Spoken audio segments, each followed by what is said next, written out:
On the news, Senate condemns UK's red list, wants Nigeria removed.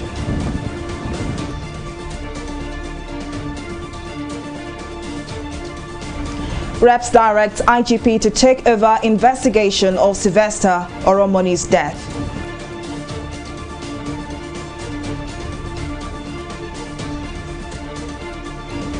And Nigeria confirms 3 more cases of Omicron variant.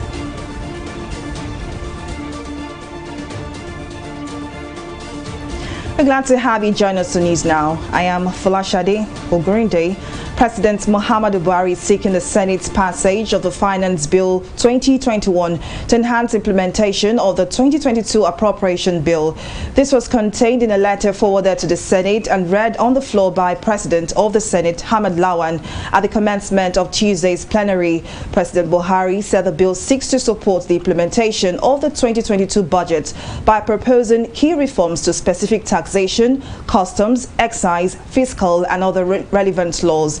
The proposed legislation also intends to accelerate international taxation reforms to enhance taxation of non-resident individuals and companies who derive profit from Nigeria.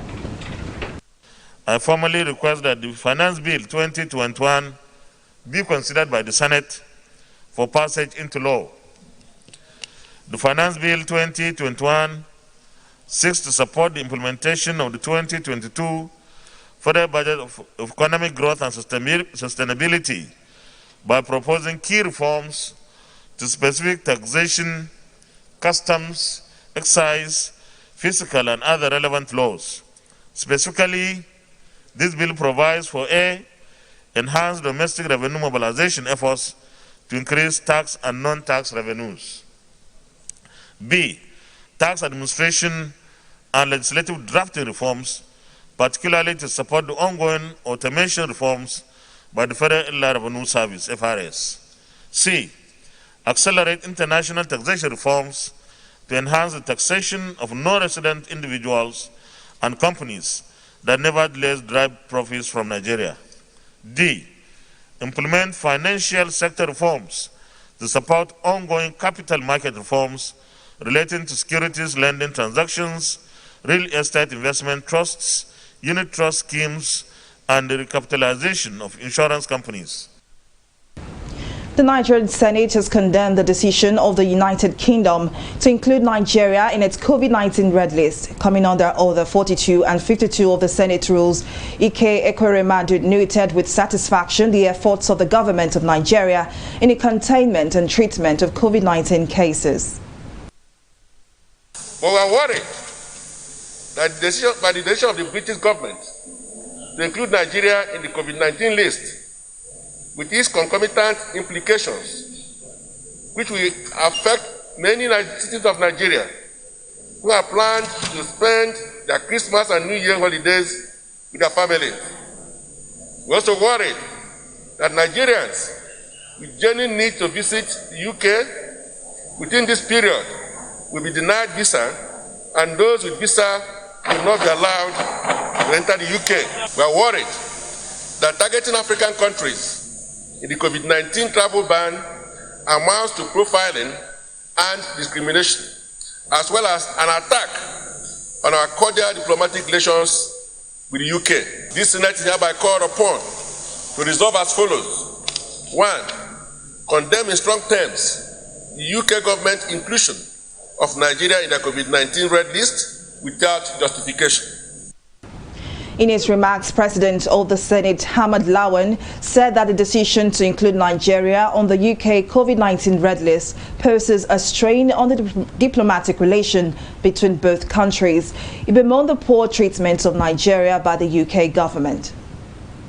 I'm sure with this motion, Nigerians have spoken to the British authorities that the inclusion of Nigeria is seriously jeopardizing the relationship between this great country and Britain, because let there be justification for it. We are not saying that they cannot put any country on the red list, including Nigeria, but there must be reasons for doing that. And therefore, without the reasons that are visible to us, and of course Nigeria has done so well to the admiration of many, many countries in the area of containment of COVID-19. And therefore, we don't see any reason why Nigeria will be on that so-called red list. I believe that Nigerians deserve a better treatment from the British government. The Senate Committee on Water Resources and stakeholders in the private sector have expressed divergent views over a bill to establish the Clean Nigeria Agency for the prohibition of open urination and defecation across the country. This played out at a one-day public hearing in Abuja organized by the Senate Committee on Water Resources to fathom ways to curbing the menace. Anita Patrick completes the story. In 2019, President Muhammadu Buhari signed the Executive Order 009, which was titled the Open Defecation Free Nigeria by 2025 and other related matters order to ensure Nigeria becomes open defecation free by 2025. Over 2 years later, the country is still plagued with the menace of open defecation. As a result, the Nigerian Senate proposed a bill to establish the Clean Nigeria Agency for prohibition of open urination and defecation. At the public hearing, sponsor of the bill, Senator Clifford Odia, said the exercise was meant to gather divergent views and ways to regulate the agencies in charge of sanitation. There's nothing a committee can do that will bring about the desired effort of government to put in place a system where every human being on earth in this country can be regulated. Stakeholders at the hearing stressed the need for proper coordination and synergy on sanitation and environmental issues between states and local governments and the need to avoid duplications of duties by agencies. The environmental health officers, popularly known as Dubagari, had played a greater role in ensuring sanitizing our environment. So the only thing that we need is only strengthening what we have on ground. For us as the private sector, it's for the first time in the history of this country that we have been able to mobilize the private sector organizations in this country positively to support, with or without any agency, the financial gap, the technological gap, the sustainability gap, the efficiency gap are still the reasons why we are where we are today. Players in the sanitation and environment health sector on their parts identified the missing link to the challenge to behavior change and adequate enlightenment on the part of sanitation police. As much as the government will try to eradicate open defecation, definitely the masses hold the highest percentage of the contribution. And that can only be done if the masses are properly sensitized. Chairman of the Committee on Water Resources expressed concern that in spite of huge funds and availability of personnel with capacity, Nigeria still ranked the highest among countries that practice open defecation after 4 years of a committee to tackle the situation. You said Minister of Water Resources, Minister of Environment, they have the capacity, they have the personnel to do all what this agency is proposing to do. But why have they not been doing it?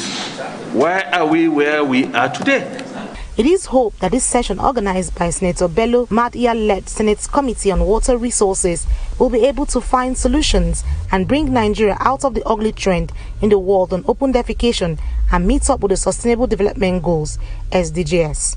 Anita Patrick, TV360, Abuja. The House of Representatives has directed the Inspector General of Police, Usman Alkali, to take over the investigation into the death of a secondary school pupil in Lagos, Sylvester Oromoni Jr. The lawmakers said the 5 students alleged to be involved in the crime should also be placed on the no-fly list to prevent them from leaving the country. The House, in a motion of urgent public importance by Representative Unyima Udem, condemned in strong terms the recent incidences of inhuman treatment and abuses happening in boarding schools across the country.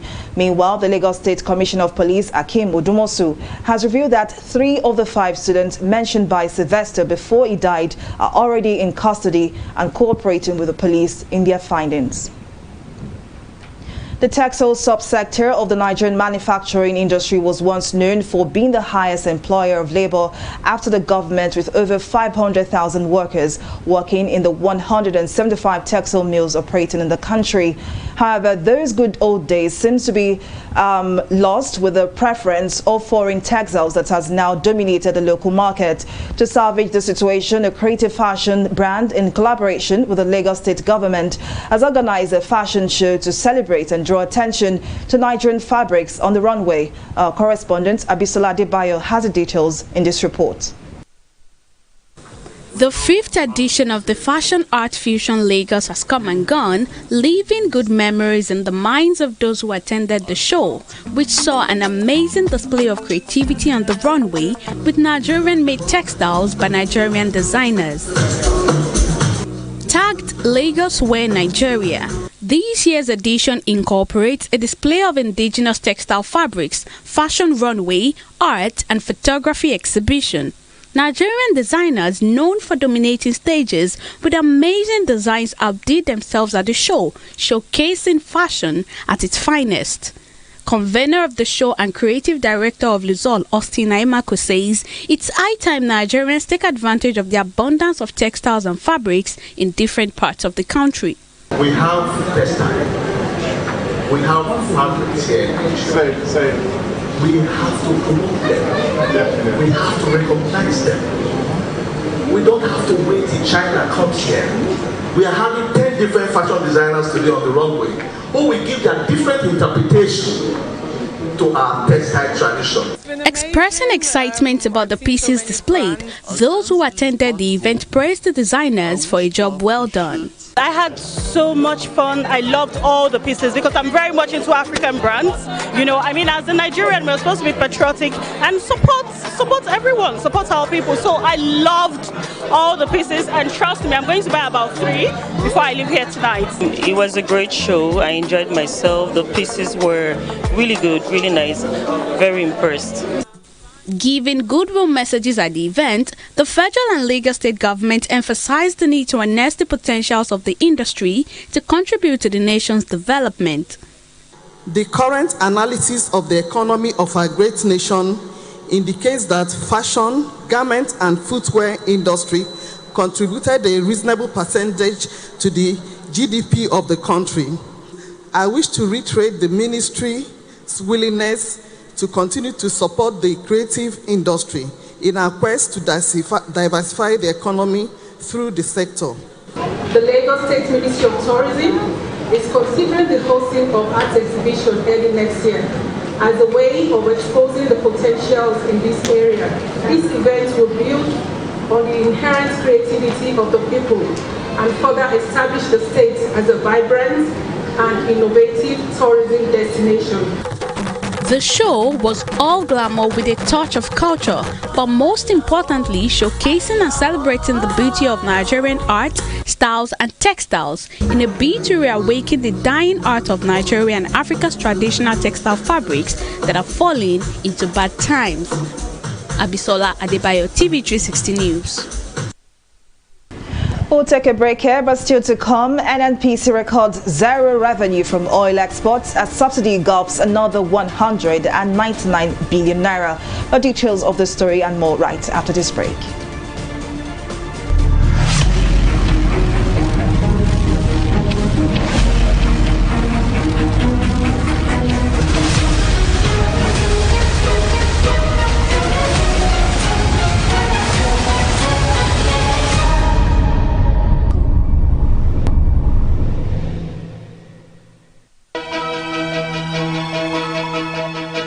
Opinions are free, facts are sacred, but truth is universal. How, in practical terms, can we, for instance, de-escalate the tension? President must see himself as the president of the Federal Republic. We know where the enemy is. 3 places. The Lake Chad Basin, the border area between Nigeria and Cameroon, and then the Sambisa Forest. On DG360, we give you a complete dose of everything.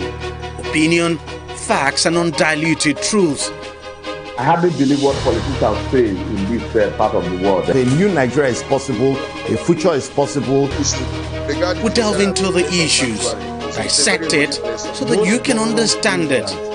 Use it to take action. I don't think there's any need for any governor to look for grant for ranching. DG360, dissecting the issues.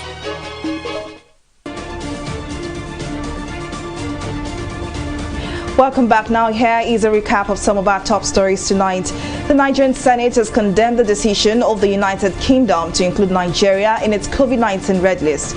Coming under Order 42 and 52 of the Senate rules, Ike Ekweremadu noted with satisfaction the efforts of the government of Nigeria in the containment and treatment of COVID-19 cases.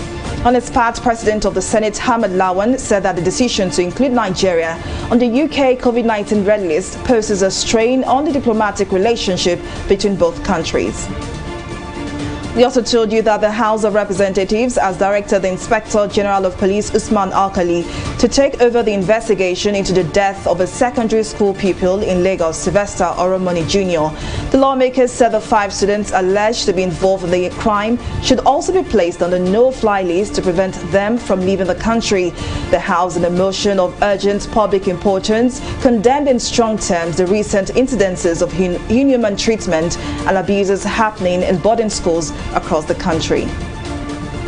Well, in case you missed any of our news bulletin or for more updates, do log on to our website on www.tv360nigeria.com.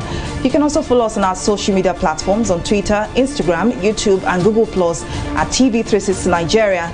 On Facebook, we are at TV360 Online.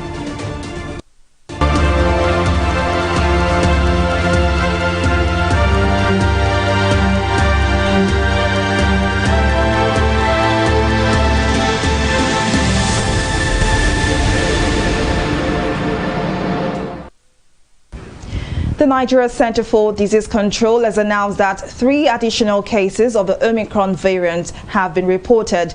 3 cases had earlier been announced on December 1. According to the statement, all the Omicron cases so far were detected in persons with recent travel history to South Africa in November. Consequently, the NCDC said with the increasing number of Omicron cases in the UK, it is now prioritizing the sequencing of COVID-19 positive samples in travelers with a history of travel to the UK.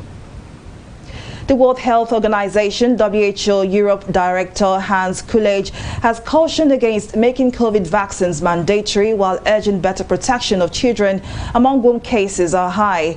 Kullage said compulsory vaccines should be an absolute last resort and only applicable when all other feasible options to improve vaccination undertake have been exhausted. He also noted that the effect mandates may have on public confidence and public trust must also be considered.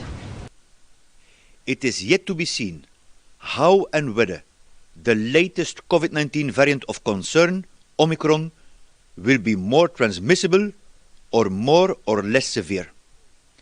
Information available on the variant is preliminary and evolving, including how effective our countermeasures are, including our vaccines, diagnostics and therapeutics. There are 5 pandemic stabilizers to keep mortality down.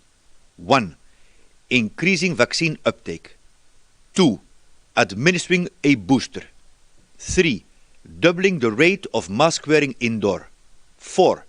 Ventilating crowded spaces. And 5. Adopting rigorous therapeutic protocols for severe cases.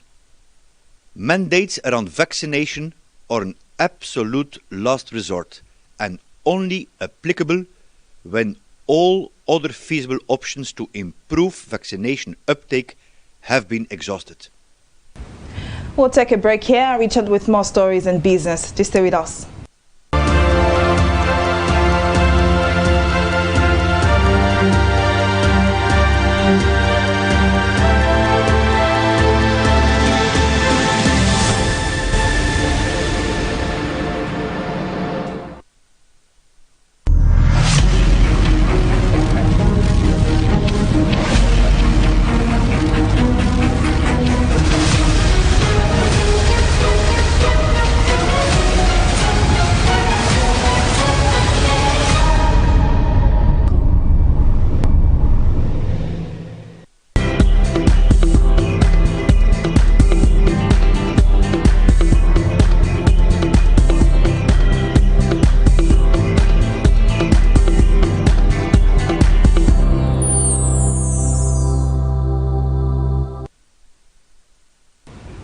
Well, up next is business news and stock market review with Simisola Adigun. Over to you, Simi. Thank you, Folashade. And in business, latest report by the Nigerian National Petroleum Corporation, NNPC, has shown that Nigeria got zero revenue from crude oil exports in the month of October.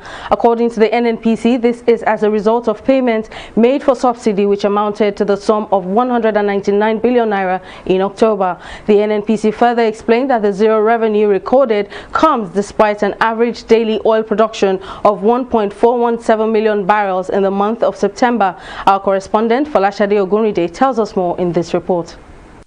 The Federation Accounts Allocation Committee (FAC) might be looking at an almost empty pause for the month of December.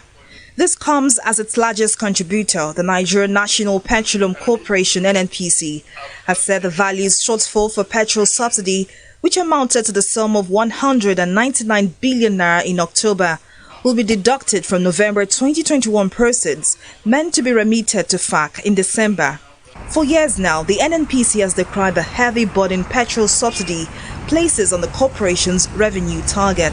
Consumers are not paying for the full value of the PMS that we are consuming, and therefore somebody is bearing that cost. As we speak today, the difference is being carried in the books of NNPC, and I can confirm to you that NNPC may no longer be in position to carry that burden. In the last 11 months, the NNPC says it had been deducting from oil revenue to fund the pump price of petrol at 165 naira per litre, which it says ought to sell for as much as 300 naira per litre. To cushion the effects of the price hike, the Minister of Finance, Budget and National Planning, Zainab Ahmed, has assured that government is considering the payment of transport allowance to Nigerians for 6 or 12 months. We said between 20 to 40 million people, and there's still a lot of work going on. We already agreed it will be 5,000 naira, and we also agreed that the remittances have to be done digitally. So the e-naira will help, but also so are the various payment platforms that are currently available. What we will not do is paying people in cash. But the plans to roll out palliatives have met roadblocks as the Senate disclosed that there is no provision for 5,000 naira monthly allowance for 40 million Nigerians in the 2022 budget. While the country's labor unions have also opposed the plan to remove fuel subsidy, experts have continued to hold divergent views on the matter. The reality is dawning on us that unless we deal with the subsidy issue, it may eventually even cause a major fiscal crisis, not just for the federal government alone, even for the states. Because increasingly, the amount that the subsidy is gulping is increasing. And this is so because there is a positive correlation between the amount we spend on subsidy and the crude oil price. Inflation, whether official or unofficial, will skyrocket, and it will have negative impact, on the entire economy. In the last 10 months, NNPC failed to meet its revenue projection of 2.09 trillion naira, but was only able to remit 511.66 billion naira into the Federation account, representing a 75% shortfall. With the full implementation of the Petroleum Industry Act, government hopes to reposition the NNPC as a revenue-making agency for the country. Folashade Ogunride, TV360 News. We'll take a break here and return with a review of the stock market. Do stay with us.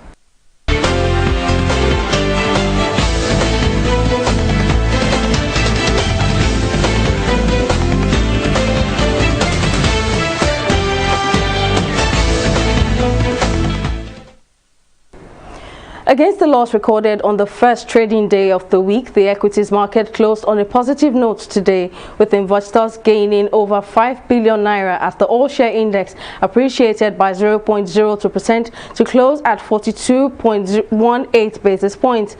The gains propelled market breadth to close positive as 20 equities made gains at the close of trading against losses from 19 other equities, led by the financial sector. Abe Mortgage Bank and Maya recording the most gains. At the close of trading, over 51% was recorded in volume and 48% in value. while there was a 10% decline in deals when compared with the previous trading day. Inversely, topping the losers counter is healthcare giant GlaxoSmithKline and oil and gas company Seplat with over 35 naira losses. Moving on to some selected global stocks, the FTSE, Dow Jones and Nikkei are all trading with the bull maintaining dominance across all stocks. US stock FTSE has risen to near 3-week highs, boosted by mining stocks and positive earnings outlook, and is trading at 1.38%.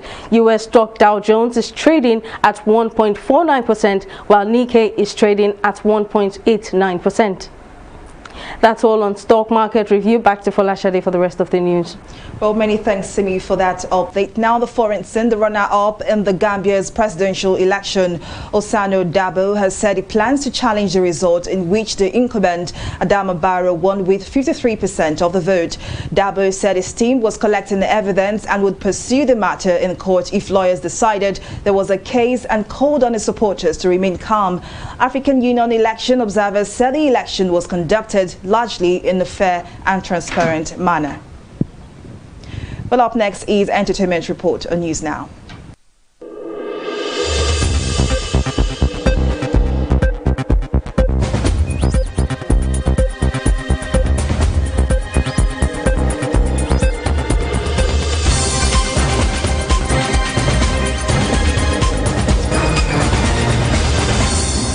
Former president of the Performing Musician Association of Nigeria, Bolaji Rosiji, has died at the age of 56. In a press statement made available to newsmen, the talented musician was said to have died on December 5th after a brief illness. Until his death, Rosiji was the former PMAN president, founder of Garapa Charities, founded in 2004, and the former Secretary General of the Nigerian Network of NGOs. He is survived by a wife, son, and siblings.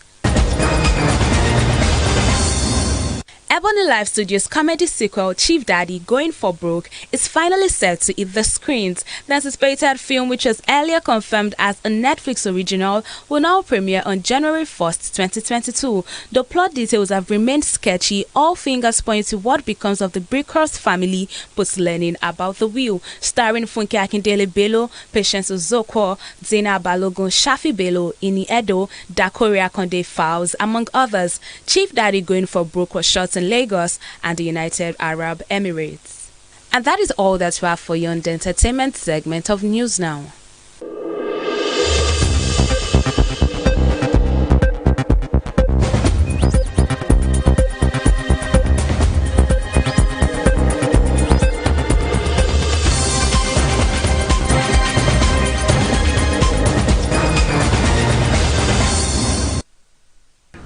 Away from entertainment, now to sports. The United States has announced a diplomatic boycott of the 2022 Winter Olympics in China, a move that has been heavily criticized by Beijing.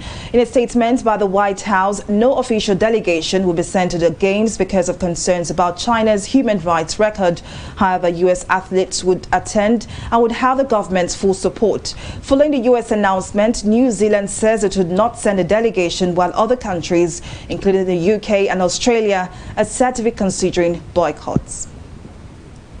I need to wrap on our news bulletin. Many thanks for watching. I am Folashade Ogurinde. Bye for now.